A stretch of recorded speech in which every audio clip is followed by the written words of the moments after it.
الرجيم بسم الله الرحمن الرحيم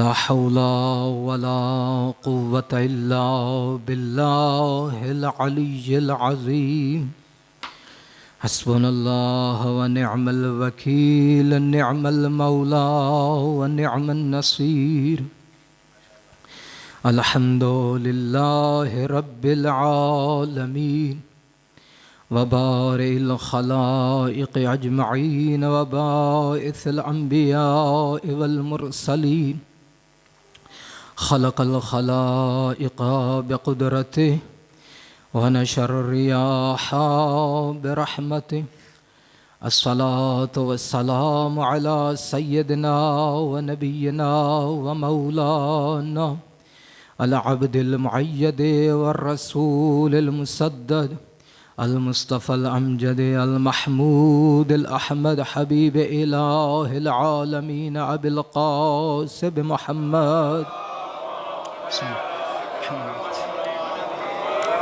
وأهل بيته الطيبين الطاهرين المعصومين الذين أذهب الله عنهم الرجس وطهرهم تطهيرا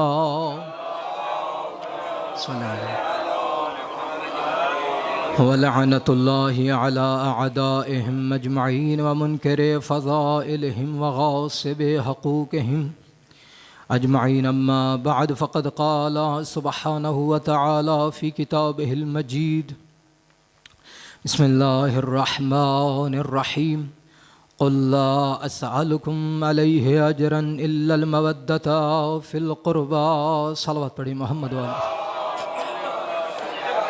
محمد عزیزان، آج اس ہستی کی شہادت کا دن ہے۔ آپ یقیناً تھکے ہوئے ہیں، بس ایک عرض کروں گا، تھکاوٹ محسوس نہ کیجیے گا، کیونکہ ہماری آرام دہ جگہ ہے، ہم بالکل آرام سے بیٹھے ہیں اور عبادت کر رہے ہیں، کوئی ہمارا جسم کا حصہ کوئی مجروح نہیں ہے، ہم سانس بھی بڑی آسانی کے ساتھ لے رہے ہیں۔ آج اس مستور کی شہادت کا دن ہے کہ جو سانس لیتی تھی تو بڑی مصیبت کے ساتھ، بڑی مشکل کے ساتھ سانس لیتی تھی۔ عزیزان، بس وہی لمحہ آپ یاد کیجئے گا کہ میں اس مستور کی تعزیت کے لیے میں بیٹھا ہوں جو اپنے بابا کے جانے کے بعد 75 یا 95 دن زندہ رہی ہے، تو سانس بھی آسانی سے نہیں لیا بی بی نے۔ تو عزیزان، بس وہی لمحہ آپ نے یاد رکھنا ہے۔ بڑی جلدی کے ساتھ آپ کی زحمتوں کو میں تمام کروں گا۔ عزیزان، میں نے آپ کے سامنے ایک آیت پڑھنے کا شرف حاصل کیا جس میں خداوند متعال ارشاد فرما رہا ہے کہ اے میرا حبیب، ان سے کہہ دو کہ میں آپ سے اجر رسالت کچھ نہیں چاہتا کہ سوائے اس کے کہ آپ میری قرابت داروں سے مودت کرو۔ قرابت دار کون ہے؟ یعنی اہل البیت۔ اہل البیت اور صحابہ میں فرق، بس ایک جملہ یہ فضائل کا، اس کے بعد میں اپنے موضوع کی طرف آؤں گا۔ عزیزان، اہل البیت کہتے کسے ہیں؟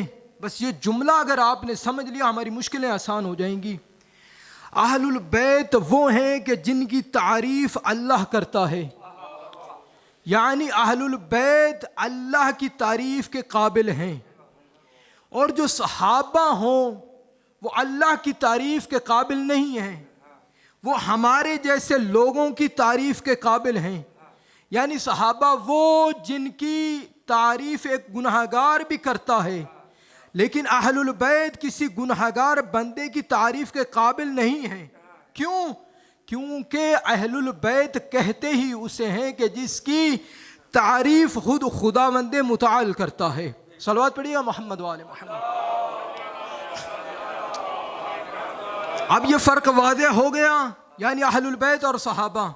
عزیزان، جب بھی ایام فاطمیہ آتے ہیں تو ہمارے ذہنوں میں اور ہمارے سامنے کچھ شبہات کو ڈالا جاتا ہے کہ کس طرح حضرت علی علیہ السلام جو فاتح خیبر تھے جب گھر میں موجود تھے تو یہ کیسے ہو سکتا ہے جو اتنے بہادر تھے اور لوگ آئے اور انہوں نے گھر کو جلا دیا, دروازے کو بھی جلا دیا, اور بی بی کو زخمی کیا اور بی بی کو تماچے مارے, اور مولا علی علیہ السلام بھی موجود تھے.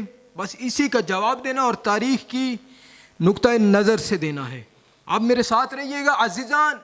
دراصل یہ جو حملہ تھا در زہرا پر, دراصل یہ در زہرا پر حملہ نہیں تھا, دراصل یہ اسلام پر حملہ تھا, اور دراصل یہ خدا کی حاکمیت پر حملہ تھا. اور وہ کیسے؟ حضرت موسیٰ علیہ السلام اللہ کے نبی, اللہ نے فرمایا جاؤ فرعون کی دربار میں, بڑی جلدی سے گزر جاؤں گا, کہ جاؤ فرعون کی دربار میں. کیوں؟ کیونکہ فرعون میری مخلوق کو تنگ کر رہا ہے اور اس نے اپنی خدائی کا دعویٰ کیا ہوا ہے. حضرت موسیٰ آئے, معجزات دکھائے, اور اپنی قوم کو لے کر دریائے نیل عبور کر کے لے کے آ گئے, اور فرعونیت غرق ہو گئی. اب یہاں پر آ گئے. اب اللہ کے نبی نے کیا فرمایا؟ انا نبی, میں نبی ہوں, اور وہ خدا ہے کہ جس نے مجھے آپ کی مدد کے لیے بھیجا. آپ مجھ پر بھی ایمان لائیں اور میرے خدا پر بھی ایمان لائیں. وہ قوم بنی اسرائیل جو ضدی قوم ہے, کہا ہماری کچھ شرائط, ہماری وہ جو کچھ شرائط ہے اس کو وہ انجام دیں, ہم ایمان لے آئیں گے. طرح طرح کے کھانے منگوائے, اور حضرت موسیٰ ان معجزات کو دکھاتے رہے. آخر پہ قوم بنی اسرائیل نے کہا ایک آخری شرط ہے, وہ پوری کر دو, ہم ایمان لے آئیں گے. وہ آخری شرط کیا ہے؟ کہا کہ اپنے خدا سے کہیے کہ ہمارے سامنے آ جائے. حضرت موسیٰ نے کہا تمہاری آنکھوں میں اتنی جرت نہیں ہے کہ خدا کی ایک نشانی کا آپ نظارہ کر سکیں. کہا اچھا نہیں, ہم ایمان نہیں لائیں گے, لیکن خدا ہمارے سامنے آئے, ہم ایمان لے آئیں گے. حضرت موسیٰ نے کیا کہا؟ میں جاتا ہوں کوہ طور پر. آپ کے ذہنوں میں واقعہ قرآن میں ذکر ہوا. حضرت موسیٰ گئے, 30 نہیں 40 راتیں ہو گئیں. جب واپس پلٹے تو اس قوم کا کیا حال تھا جو اتنے معجزات دیکھ چکی تھی؟ کیا حال تھا؟ ایک بچڑے کی پوجا پہ لگے ہوئے تھے جو سامری کا بنایا ہوا تھا, اس بچڑے کی پوجا. اب یہاں پر وہ واقعہ آپ کے ذہنوں میں, اب کیا ہو, اللہ نے اس قوم کو ایک عذاب میں مبتلا کیا. وہ عذاب کیا تھا کہ 40 سال یہ ایک صحرا میں گم ہوئے. اور وہ صحرا کہاں تھا؟ فلسطین سے تقریباً نزدیک آس پاس ہی تھا. یعنی تاریخ ہے کہ 6 کلومیٹر ہے یا تقریباً اتنا آس پاس, یعنی 6 کلومیٹر سے زیادہ نہیں تھا وہ صحرا. ان کی بستیوں سے 6 کلومیٹر دور منزلیں اپنے گھر ہیں. لیکن اللہ نے جن کو عذاب دینا ہو, چاہے وہ پاس ہی کیوں نہ ہو, نظر کچھ نہیں آتا. اب جب اس صحرا میں یہ گم ہوئے اور اپنی جو انہوں نے کوتاہیاں کی ہوئی تھیں, جو اپنی نافرمانیاں کی تھیں, کہا اللہ ہمیں بخش دے. اللہ نے فرمایا عذاب تو پورا کرنا ہے. اب یہاں پر یہ ہے کہ خالی عذاب آپ کے لیے نہیں ہے, بلکہ آپ نے یہاں پہ رہنا تو ہے, عذاب کو تو درک کرنا ہے, لیکن کچھ محنت بھی کرنی ہے. اس قوم بنی اسرائیل نے وہاں پہ ایک علم حاصل کیا. کون سا علم؟ علم چہرہ شناسی. یہ جس کو دیکھتے اس کے باپ اور آبا و اجداد کا پتہ چل جاتا, اس کی پشت کا بھی پتہ چل جاتا. قوم بنی اسرائیل تعصب بھری قوم. اب انہوں نے وہاں پہ چہرہ شناسی کا علم حاصل کیا, اور حضرت موسیٰ یہ کہہ چکے تھے کہ ہمارا دین دین کامل نہیں ہے, میرے بعد ایک ایسا نبی آئے گا جس کا نام احمد ہوگا اور اس کا دین دین کامل ہے. وہ سوال آپ نے ذہن میں رکھنا ہے کہ دروازے کو آگ کیوں لگائی, یہ ذہن میں رکھنا ہے. اب یہاں پر جب حضرت موسیٰ نے یہ کہا کہ ہمارا دین دین کامل نہیں ہے, تو یہ علم تو حاصل کر رہے تھے, لیکن اندر سے وہ غصہ اور وہ تعصب کی آگ بھڑک رہی تھی.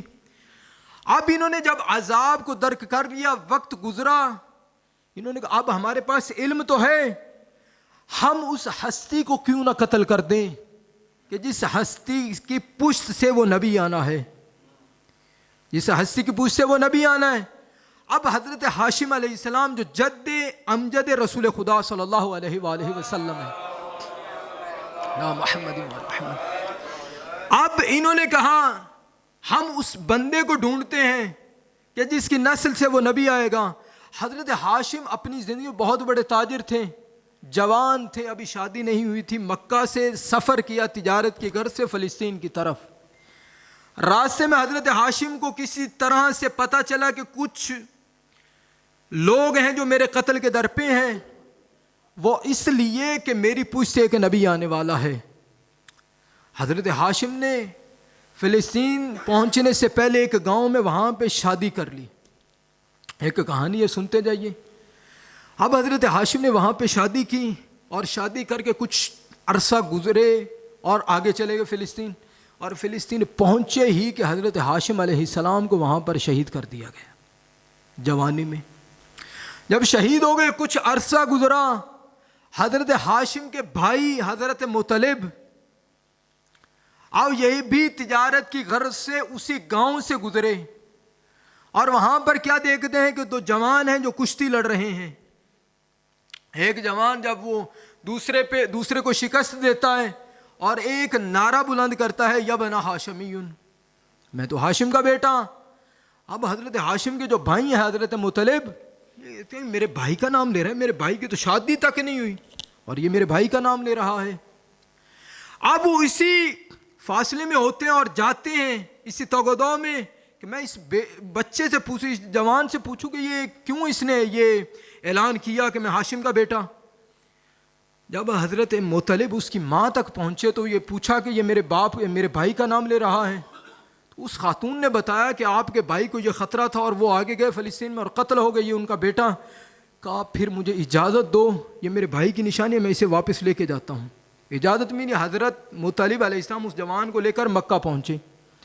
اب یہاں پر لوگوں نے پوچھنا شروع کر دیا تم کون ہو. اب یہاں پر حضرت مطلب نے منع کیا, خبردار یہ نہ کہنا کہ میں ہاشم کا بیٹا ہوں. تو کیا کہنا ہے, انا عبد المطلب, میں کون ہوں, مطلب کا غلام ہوں. تھے کون, ہاشم کا بیٹا. کہا یہ کہنا ہے. بس کچھ عرصہ پھر گزرا تو اب کیا ہوا, یہ ادھر سے قوم بنی اسرائیل بالکل پرسکون کہ ہم نے تو اس ہستی کو قتل کر دیا جس کی تو ابھی شادی نہیں ہوئی, لیکن جو خدا چاہے اسے کون ٹالے. اب یہاں پر کچھ عرصہ گزرا, حضرت عبد المطلب کی گود میں جناب عبداللہ آئے. اب پھر وہی عرصہ گزرا جب حضرت عبداللہ کو انہوں نے مکہ اور مدینہ کے راستے میں پایا کہ یہ نور تو ہمیں کچھ اور لگ رہا ہے, یہ نور تو ہمیں کچھ اور لگ رہا ہے, شاید ہم دھوکہ کھا گئے ہیں, شاید ہمیں کچھ پتہ نہیں چلا کہ یہ ہوا کیا. یہ تو وہی شخص ہے کہ جس کی پوچھ سے نبی آنے والا ہے. اب یہاں پر ہمیں تاریخ نہیں بتاتی, پاکستان میں تاریخ نہیں بتاتی جو ہماری پاکستان کی تاریخ ہے. وہ کہتے ہیں کہ جناب حضرت عبداللہ وفات پا گئے تھے سفر کی تھکاوٹ کی وجہ سے, ابھی جناب پیغمبر اس دنیا میں نہیں آئے. یہاں پر شہید کر دیا گیا حضرت عبداللہ کو. جب شہید ہو گئے پھر کچھ عرصہ گزرا, اب بھی انہوں نے پیغمبر اکرم صلی اللہ علیہ وآلہ وسلم کو بچپن میں دیکھا. ایک یہودی نے جب دیکھا تو وہ غش کھا کر گر گیا, یہ پتہ نہیں یہ کیسا نور ہے. اب جب دیکھا, اب جب یہ ہوش میں آیا تو پیغمبر کو جناب حضرت ابو طالب علیہ السلام اپنے پاس لے کر آئے. بس عزیزان, حضرت ابو طالب نے جس طرح حضرت پیغمبر اکرم صلی اللہ علیہ وآلہ وسلم کی, اللہم صلی اللہ علیہ ایک مرتبہ ذات حضرت ابو طالب علیہ السلام پہ باوض بلند صلوات.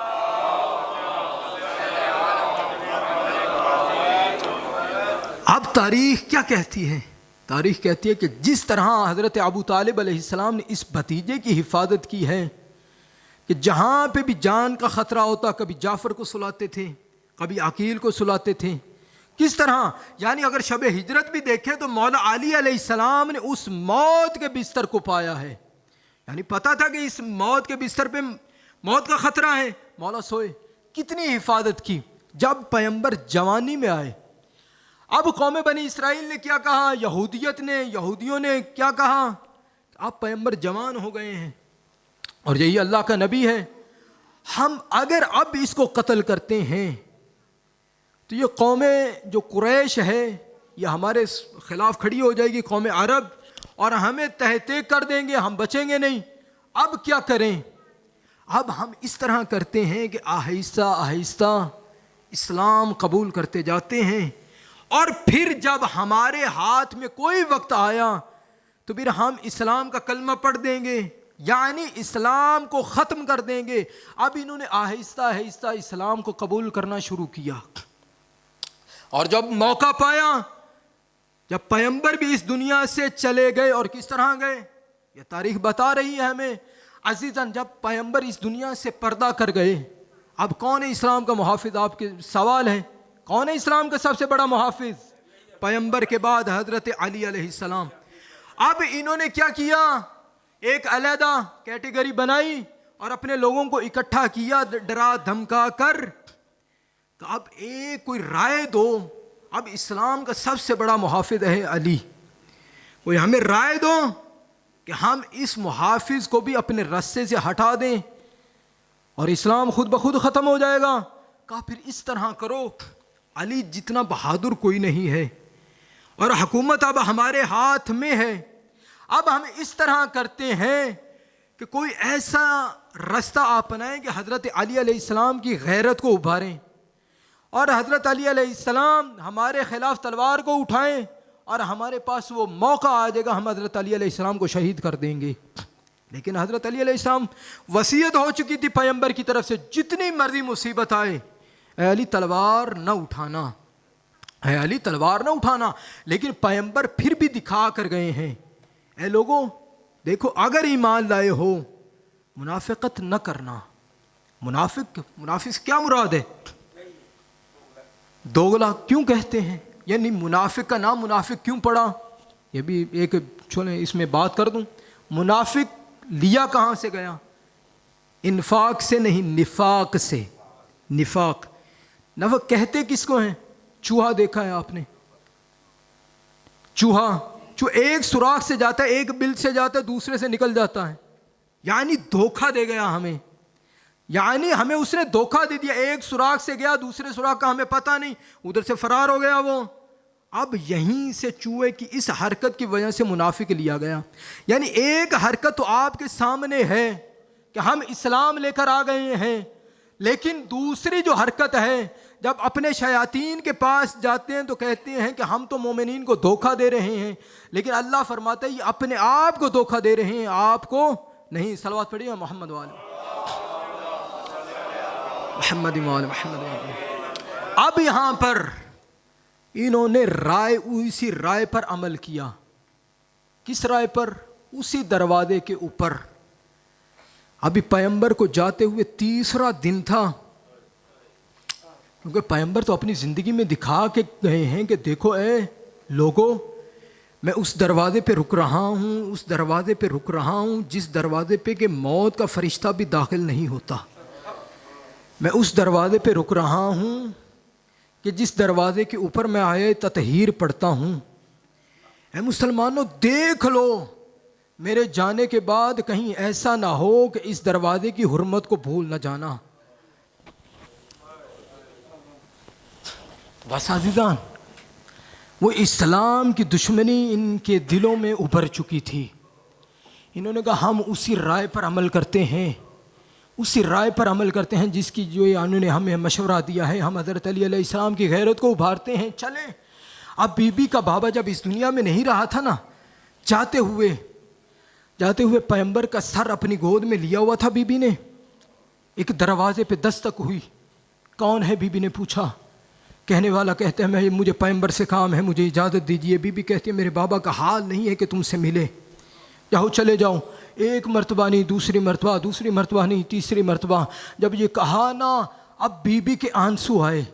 اب میں یہاں پہ یہی کہوں گا عزیزان، جب پیغمبر کے چہرے پہ آنسو گرے نا، پیغمبر نے آنکھیں کھولی، خود بھی آپ اپنے سامنے رکھیں کہ اب زہرا کے سامنے بابا کا سر ہے، اب پیغمبر کے چہرے پر بی بی کے آنسو گرے ہیں، پیغمبر نے آنکھیں کھولی۔ میں یہ کہتا ہوں شاید مولا نے یہی کہا ہو، شاید نبی نے یہی کہا ہو، اے بیٹا اے زہرا مجھے جانے دے، میری زندگی میں گریہ نہ کرو، میری زندگی میں گریہ نہ کرو، مجھے جانے دو، مجھے جانے دو، پھر تو روئے گی، تجھے مسلمان اتنا رلائیں گے، تو دنیا کے سامنے یہی کہے گی او میرا اللہ مجھے موت جلدی دے دے، اپنے چھوٹے چھوٹے بچوں کے سامنے یہی کہے گی او میرا اللہ مجھے موت دے دے۔ عزیزان آج دل بھر کے رونا ہے، عزیزان دل بھر کے رونا ہے، کیوں؟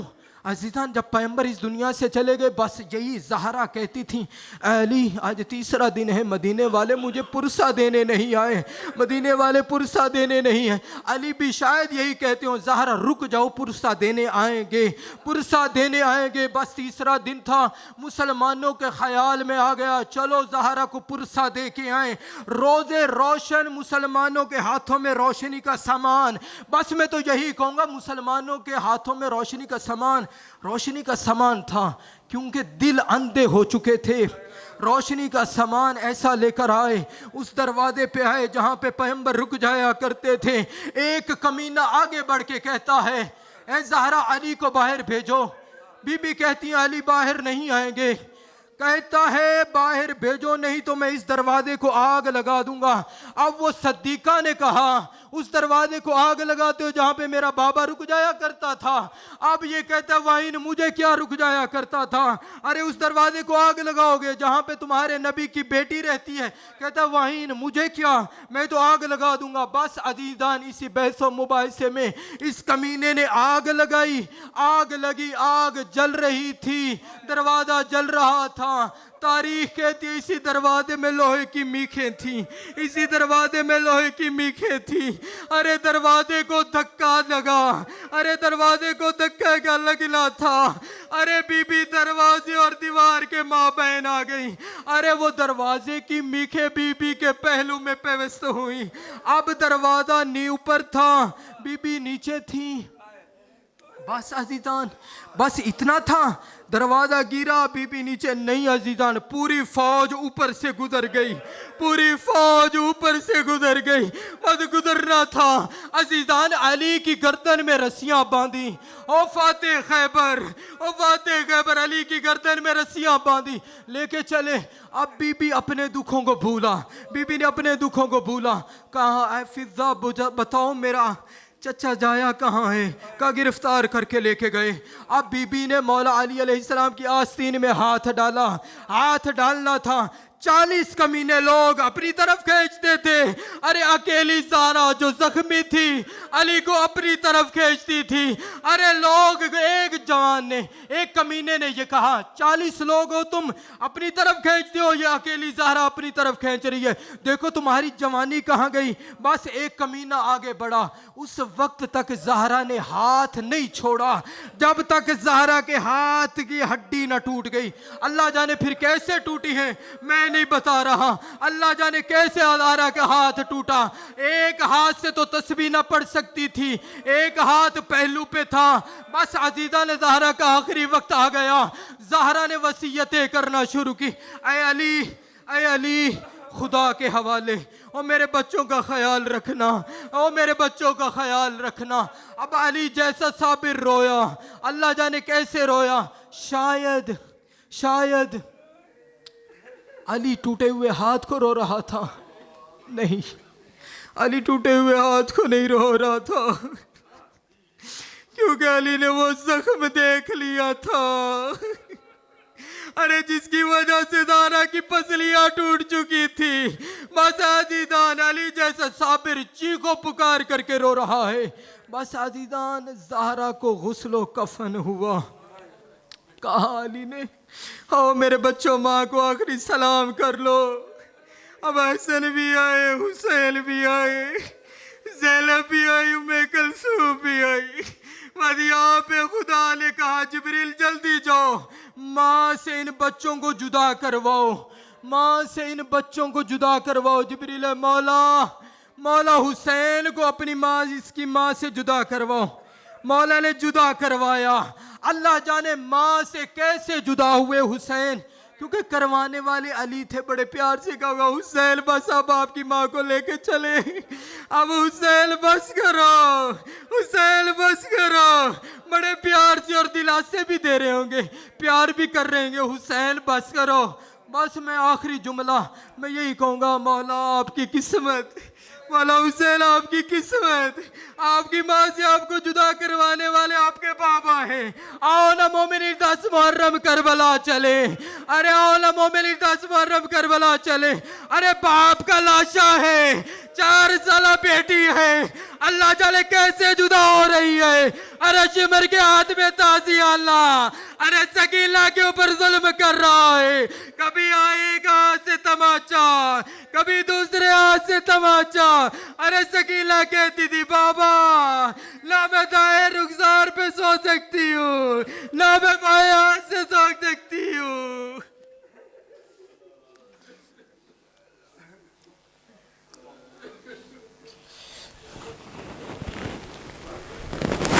اللہ لعنت اللہ علی القوم الظالمین۔